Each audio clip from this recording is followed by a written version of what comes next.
ನಮ್ಮ ಶಾಲೆಗೆ ಬರುವಂಥ ಮಕ್ಕಳು ಹಿನ್ನೆಲೆ ಏನು ಅಂತ ಹೇಳಿದರೆ ಭಾಳ ಕೂಲಿ ಕಾರ್ಮಿಕರು ಇರ್ಬೋದು, ಭಾಳ ಹಿಂದುಳಿದ ವರ್ಗದ ಪೋಷಕರಿಂದ ಕಳಿಸುವಂಥ ಮಕ್ಕಳು.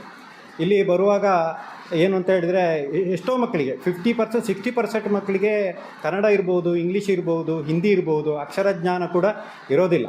ಆದರೆ ನಾವು ಅವರಿಗೆ ಪ್ರತ್ಯೇಕವಾದ ತರಗತಿಗಳನ್ನು ತಗೊಂಡು ವಿಶೇಷವಾದಂಥ ಬೋಧನೆಯನ್ನು ಮಾಡಿ 10ನೇ ತರಗತಿಯಲ್ಲಿ ಪಾಸಾಗೋದ್ರ ಜೊತೆಗೆ ಒಂದಷ್ಟು ಮಕ್ಕಳು ಒಳ್ಳೆಯ ಅಂಕಗಳನ್ನು ತಗೊಂಡು ಕೂಡ ಪಾಸಾಗಿ ಹೋಗ್ತಾರೆ. ಇನ್ನೊಂದು ವಿಚಾರ, ಇನ್ನು 10ನೇ ತರಗತಿಯ ಮಕ್ಕಳಿಗೆ ನಾವು ಜೂನ್ ತಿಂಗಳಲ್ಲೇ 2 ರೀತಿಯ ಟೈಮ್ ಟೇಬಲನ್ನು ಮಾಡ್ತೇವೆ. ಹುಷಾರಿರುವಂಥ ಮಕ್ಕಳಿಗೆ ಮತ್ತು ಕಲಿಕೆಯಲ್ಲಿ ಸ್ವಲ್ಪ ಹಿಂದುಳಿದಂಥ ಮಕ್ಕಳಿಗೆ ಪ್ರತ್ಯೇಕವಾದಂಥ ಟೈಮ್ ಟೇಬಲ್, ಅವರನ್ನು ಬೇರೆ ಕೂತುಗೊಳಿಸಿ ಅವರಿಗೆ ಎಷ್ಟು ಪರೀಕ್ಷೆಗೆ ಎಷ್ಟು ಬೇಕಾದರ ಜೊತೆಗೆ ಹೆಚ್ಚುವರಿ ತರಗತಿಗಳನ್ನು ಕೂಡ ತೆಗೆದುಕೊಂಡು ಅವರಿಗೆ ಪಾಠ ಬೋಧನೆಯನ್ನು ಮಾಡಿ ಅವರು ಒಳ್ಳೆಯ ಅಂಕಗಳನ್ನು ಗಳಿಸುವಲ್ಲಿ ನಾವೆಲ್ಲ ಪ್ರಯತ್ನ ಪಡ್ತೇವೆ. ಜೊತೆಗೆ ಇನ್ನೊಂದು ವಿಚಾರ ಹೇಳಬೇಕು, ನಮ್ಮಲ್ಲಿ ಹಿಂದಿ ಕಳೆದ ವರ್ಷ ಗೆಸ್ಟ್ ಟೀಚರ್ ಇದ್ದರು, ಅವರು ಮಧ್ಯವಾರ್ಷಿಕದವರೆಗಿದ್ದರು, ಆನಂತರ ಇರಲಿಲ್ಲ. ಆದರೂ ಹಿಂದಿಯಲ್ಲಿ ಅತ್ಯುತ್ತಮ ಅಂಕ, ಒಬ್ಬ ಹುಡುಗ 100ಕ್ಕೆ 100 ಅಂಕಗಳನ್ನು ತಗೊಂಡಿದ್ದಾರೆ. ಹೇಗೆ ಸಾಧ್ಯ ಆಯಿತು ಅಂತ ಹೇಳಿದರೆ ನಾವು ಟೀಚರ್ಸು ನಮ್ಮ ಸಬ್ಜೆಕ್ಟ್ ಅಲ್ಲದೆ ಇತರ ಸಬ್ಜೆಕ್ಟ್ ಕಡೆ ಕೂಡ ನಾವು ಗಮನವನ್ನು ಕೊಡ್ತೇವೆ. ನಾವು ಜನವರಿಯಿಂದ ಮತ್ತೆ ಏನು ಪ್ರಿಪರೇಟರಿ ಎಕ್ಸಾಮ್ ಶುರು ಆಗ್ತದೆ, ಎಕ್ಸಾಮ್ ಶುರುವಾದ ಮೇಲೆ ಮಕ್ಕಳು ಹೆಚ್ಚಿನವರು ತಪ್ಪೋದೆಲ್ಲಿ ಅಂತ ಹೇಳಿದರೆ ಪ್ರಶ್ನೆ ಪತ್ರಿಕೆಯನ್ನು ಓದಿ ಅರ್ಥೈಸಿಕೊಳ್ಳುವುದರಲ್ಲಿ ಎಡವುದು. ಆಗ ನಾವು ಪ್ರಶ್ನೆ ಪತ್ರಿಕೆಯನ್ನು ಓದಿಸಿ ಆ ಪ್ರಶ್ನೆಗೆ ಏನು ಉತ್ತರ, ಹೇಗೆ ಅದಕ್ಕೆ ಆನ್ಸರ್ ಬರೀಬೇಕು ಹೇಳೋ ಬಗ್ಗೆ ತರಬೇತಿ ಕೊಡ್ತೇವೆ. ಈ 3 ಪ್ರಿಪರೇಟರಿಯಲ್ಲಿ ಪ್ರಶ್ನೆ ಪತ್ರಿಕೆಯನ್ನು ಓದಿ ಅರ್ಥೈಸಿ ಅದಕ್ಕೆ ಸರಿಯಾದ ಉತ್ತರವನ್ನು ಬರೆಯುವ ಕ್ರಮವನ್ನು ಅವರಿಗೆ ಹೇಳಿಕೊಟ್ಟ ಕಾರಣ ನಮಗೆ ಈ ವರ್ಷ SSLCಯಲ್ಲಿ ಅತ್ಯುತ್ತಮವಾದ ಅಂಕಗಳನ್ನು ವಿದ್ಯಾರ್ಥಿಗಳು ಗಳಿಸಿ. ನಮ್ಮಲ್ಲಿ ಸತತವಾಗಿ 4 ವರ್ಷ ಆಯಿತು 100% ಫಲಿತಾಂಶ ಬರುವಂಥದ್ದು. ಜೊತೆಗೆ ಟೋಟಲ್ ಆಗಿ ನಮಗೆ ಇಡೀ ಶಾಲೆಗೆ 7 ಸಾರಿ 100% ರಿಸಲ್ಟ್ ಬಂದಿದೆ. ಈ ಸಾರಿ ರಾಜ್ಯಕ್ಕೆ ದ್ವಿತೀಯ ಇದು 7th ರ್ಯಾಂಕ್ ಬಂದಂಥದ್ದು ಹರ್ಷಿತ್ ಪೂಜಾರಿ ಅಂತ 619 ಅಂಕಗಳನ್ನು ಪಡೆದಿದ್ದಾನೆ. ತುಂಬ ಟ್ಯಾಲೆಂಟೆಡ್ ಹುಡುಗ. ಸ್ವಲ್ಪ ಏನು ತುಂಬ ಬಡತನದಿಂದ ಬಂದು ಪೇಂಟರ್ನ ಒಂದು ಮಗ, ಆದರೆ ಕಲಿಯೋದ್ರಲ್ಲಿ ಭಾಳ ಚುರುಕಾಗಿರುವಂಥ ಹುಡುಗ. 8ನೇ ಕ್ಲಾಸಿಂದಲೇ ಒಳ್ಳೆ ಶಾರ್ಪ್ ಇದ್ದ, ಭಾರಿ ವಿನಯವಂತ ಹುಡುಗ. ಎಲ್ಲ ಆ್ಯಕ್ಟಿವಿಟಿಗಳಲ್ಲೇ ಇದ್ದ, ಕ್ವಿಝ್, ಡ್ರಾಮಾ ಇದರಲ್ಲೆಲ್ಲ ಭಾಗವಹಿಸ್ತಿದ್ದ. ಭಾಳ ಉತ್ತಮವಾಗಿ ಭಾಳ ಡೀಸೆಂಟ್ ಆದಂಥ ಒಂದು ಹುಡುಗ. ನಮ್ಮ ಶಾಲೆಯಷ್ಟೇ ಒಳ್ಳೆಯ ನುರಿತ ಶಿಕ್ಷಕರಿದ್ದಾರೆ. ಇಂಗ್ಲೀಷ್ ಒಂದು ಗೆಸ್ಟ್ ಟೀಚರ್ ಇದ್ದಾರೆ, ಉಳಿದಾಗೆಲ್ಲ ರೆಗ್ಯುಲರ್ ಟೀಚರ್ಸ್ ಇದ್ದಾರೆ. ಒಳ್ಳೆಯ ಎಕ್ಸ್ಪೀರಿಯನ್ಸ್ಡ್ ಸಂಪನ್ಮೂಲ ವ್ಯಕ್ತಿಗಳು.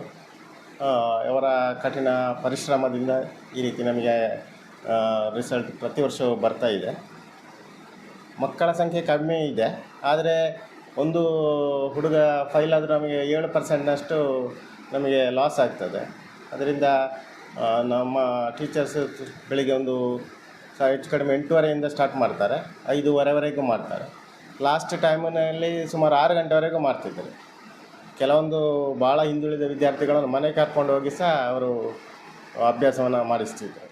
ನಾವು ಸತತವಾಗಿ ಕಳೆದ 4 ವರ್ಷಗಳಿಂದ 100% ಫಲಿತಾಂಶವನ್ನು ಪಡ್ಕೊಂಡಿದ್ದೇವೆ.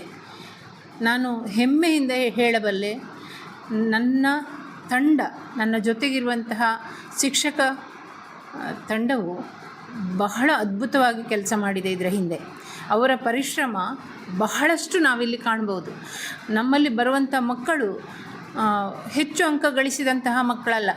ಹಾಗೆ ಗ್ರಾಮೀಣ ಪ್ರದೇಶದಿಂದ ಬರುವಂಥ ಮಕ್ಕಳು, ಕನ್ನಡ ಓದು ಬರೀಲಿಕ್ಕೆ ಸರಿಯಾಗಿ ಬಾರದ ಮಕ್ಕಳು ಕೂಡ ನಮ್ಮಲ್ಲಿ 8ನೇಗೆ ಬರ್ತಾರೆ.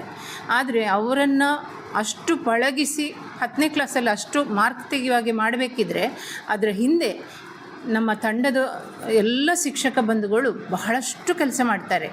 ಆಮೇಲೆ ಅವರಲ್ಲಿರುವ ಶಿಸ್ತು ಮಕ್ಕಳಲ್ಲಿ ಅಳವಡಿಸ್ತಾರೆ. ಹಾಗೆ ಬರೀ ಒಂದು ಅಂಕ ಗಳಿಸುವುದು ಮಾತ್ರ ನಮ್ಮ ಶಾಲೆಯ ಮುಖ್ಯ ಗುರಿಯಾಗಿಲ್ಲ.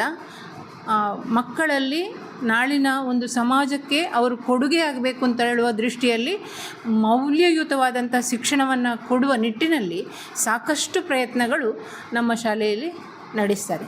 ನಮ್ಮ ಎಲ್ಲ ಶಿಕ್ಷಕ ಬಂಧುಗಳು ಹಾಗೂ ಅದಕ್ಕೆ ಸಹಕಾರ ಕೊಡುವಂತಹ ಒಂದು ಒಳ್ಳೆಯ ಪೋಷಕರ ತಂಡ ನಮ್ಮ ಜೊತೆಗಿದೆ. ಹಾಗೆ ನಮ್ಮ ಅಧ್ಯಕ್ಷರು ಮತ್ತು ನಮ್ಮ ಶಾಲಾಭಿವೃದ್ಧಿ ಸಮಿತಿಯ ಸದಸ್ಯರು ನಮ್ಮ ಹಿಂದೆ ಬೆಂಗಾವಲಾಗಿ ನಿಲ್ತಾರೆ. ಅವರೆಲ್ಲದಕ್ಕೂ ಕಷ್ಟ ಸುಖಕ್ಕೆ ನಮ್ಮ ಜೊತೆ ಬರ್ತಾರೆ. ಹಾಗಾಗಿ ಒಂದು ಕಡೆಯಿಂದ ಮಕ್ಕಳು, ಇನ್ನೊಂದು ಕಡೆಯಿಂದ ಒಳ್ಳೆಯ ಶಿಕ್ಷಕ ತಂಡ ಮತ್ತೊಂದು ಕಡೆಯಿಂದ ನಮಗೆ ಸಿಕ್ಕುವಂತಹ ಪೋಷಕ ವರ್ಗದವರು ಅವರೆಲ್ಲರೂ ಕೂಡ ಈ ಒಂದು ಏಳಿಗೆಗೆ ನಮಗೆ ಕೈ ಜೋಡಿಸುವುದರಿಂದ ಬಹಳ ಸುಂದರವಾದಂತಹ ಒಂದು ಶಾಲೆಯ ವಾತಾವರಣವನ್ನು ನಾವು ಶಾಲೆಯಲ್ಲಿ ತರಲಿಕ್ಕೆ ಸಾಧ್ಯ ಆಗಿದೆ. ಜೂನ್ ತಿಂಗಳಿಂದಲೇ ಒಂದು ಶಿಕ್ಷಣದ ಒಂದು ಹೆಚ್ಚಿನ ಬೆಳವಣಿಗೆಗೆ ಪೂರಕ ಆಗುವಂತಹ ಒಂದು ಟೈಮ್ ಟೇಬಲನ್ನು ನಾವು ಹಾಕ್ಕೊಳ್ತೇವೆ. ಬೆಳಗ್ಗೆ 9 ಗಂಟೆಗೆ ಶಾಲೆಯ ಚಟುವಟಿಕೆಗಳು ಆರಂಭ ಆಗ್ತದೆ. ಒಂದು ಗ್ರಂಥಾಲಯ ಓದುವಂಥದ್ದು ಮಕ್ಕಳಿಗೆ ಬಹಳ ಮುಖ್ಯವಾದ್ದು. ಈಗಿನ ದಿನಗಳಲ್ಲಿ ಮೊಬೈಲ್ ಬಿಟ್ಟು ಓದುವ ಕಡೆಗೆ ಗಮನ ಕೊಡಬೇಕು, ಇತರ ಪುಸ್ತಕ ಸಹ ಓದಬೇಕು ಅಂತ ಗ್ರಂಥಾಲಯದ ಒಂದು ಪೀರಿಯಡ್ ನಮ್ಮಲ್ಲಿ ಕಂಪಲ್ಸರಿಯಾಗಿ ನಾವು ಮಾಡ್ತೇವೆ. ಅದನ್ನು ಅಸೆಂಬ್ಲಿಯಲ್ಲಿ ಮಕ್ಕಳು ಹೇಳಲಿಕ್ಕಿರ್ತದೆ. ಹಾಗೆ 9 ಗಂಟೆಗೆ ಆರಂಭ ಆದಂತಹ ತರಗತಿಗಳು ಸ್ಪೆಷಲ್ ಕ್ಲಾಸ್ ಕೂಡ ಸಾಯಂಕಾಲದ ನಂತರದಲ್ಲಿ ಮಾಡ್ತಾರೆ. ಬೇಕಾದ ಸಮಯ ನಾವು ಶನಿವಾರ ಮಧ್ಯಾಹ್ನ ಬೇಕಾದರೂ ಅಗತ್ಯವಿದ್ದಾಗ ತೆಗಿತೇವೆ. ಒಟ್ಟಿನಲ್ಲಿ ಸರ್ಕಾರಿ ಸಮಯಕ್ಕಿಂತ ಹೆಚ್ಚಿನ ಅವಧಿಯನ್ನು ಓದಿನಲ್ಲಿ ತೊಡಗಿಸಿಕೊಳ್ತೇವೆ ಮಕ್ಕಳಿಗೆ. ನನ್ನ ಮಗ ಜ್ಞಾನೇಂದ್ರ ಅನ್ನೋನು ಸರ್ಕಾರಿ ಹಿರಿಯ ಪ್ರಾಥಮಿಕ ಪಾಠಶಾಲೆ ಅಜ್ಜಿಬೆಟ್ಟು ಶಾಲೆಯಲ್ಲಿ ಚೆನ್ನಾಗಿ ವಿದ್ಯಾಭ್ಯಾಸ ನೀಡುತ್ತಿದ್ದಾರೆ ಹಾಗೂ ಒಳ್ಳೆ ಮಾರ್ಕ್ಸ್ ತೆಗೆದಿದ್ದಾನೆ. ಯಾಕೆಂದರೆ ಶಿಕ್ಷಕರ ಶ್ರಮ ಹಾಗೂ ಶಾಲೆಯ ಅಧ್ಯಕ್ಷರು ಹಾಗೂ ಎಲ್ಲರೂ ಸೇರಿ ತುಂಬ ಶ್ರಮಪಟ್ಟು ಹುಡುಗರನ್ನ ಮುಂದೆ ತರ್ತಾ ಇದ್ದಾರೆ. ಇನ್ನೂ ಮುಂದೆ ತರಲಿ, ಇನ್ನೂ ಈ ಶಾಲೆಗೆ ಹೆಚ್ಚಿನ ಜನ ಬಂದು ಸೇರ್ಕೊಳ್ಳಿ. ವಿದ್ಯಾರ್ಥಿಗಳು ಒಳ್ಳೆ ಶಿಕ್ಷಣ ಇದೆ, ಒಳ್ಳೆ ಟೀಚರ್ಸ್ ಇದ್ದಾರೆ, ಬುದ್ಧಿ ಹೇಳೋ ಟೀಚರ್ಸ್ ಇದ್ದಾರೆ. ತಪ್ಪಾದಲ್ಲಿ 2 ಮಾತುಗಳನ್ನು ಹೇಳಿ ಬುದ್ಧಿ ಹೇಳ್ತಾರೆ ಅನ್ನೋದು ಹೇಳ್ತಾ